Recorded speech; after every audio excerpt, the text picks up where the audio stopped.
Hi friends, வாங்க ஒரு புதினா சட்னி பார்க்கலாம்.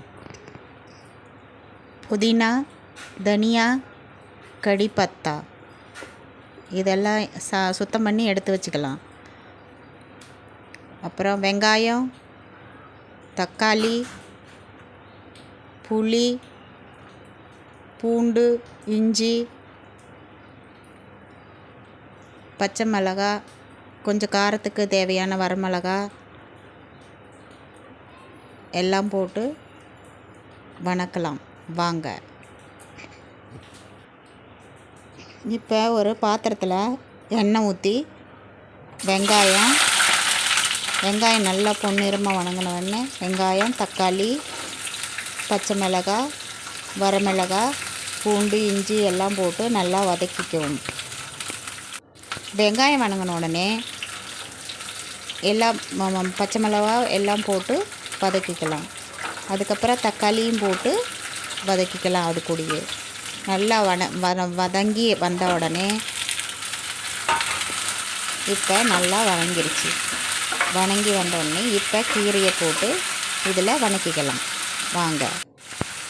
கடி பத்தா, ஒரு புதினா, ஒரு தனியா பத்தா இதெல்லாம் போட்டு ஒரு லைட்டாக ஒரு 2 நிமிஷம் வணக்கினா போதும்.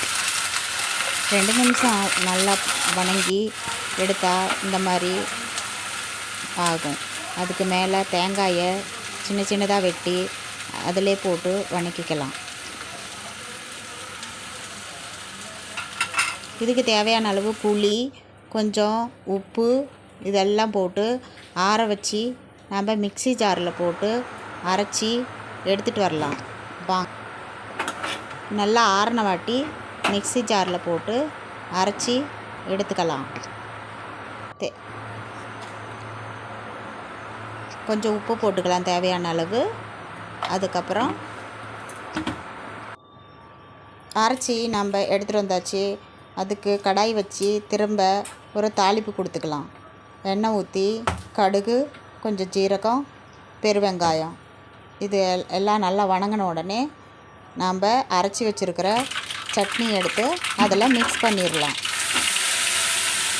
தாளிப்பு ரெடி ஆயிடுச்சு. தாளித்த உடனே அடுப்பை ஆஃப் பண்ணிடலாம்.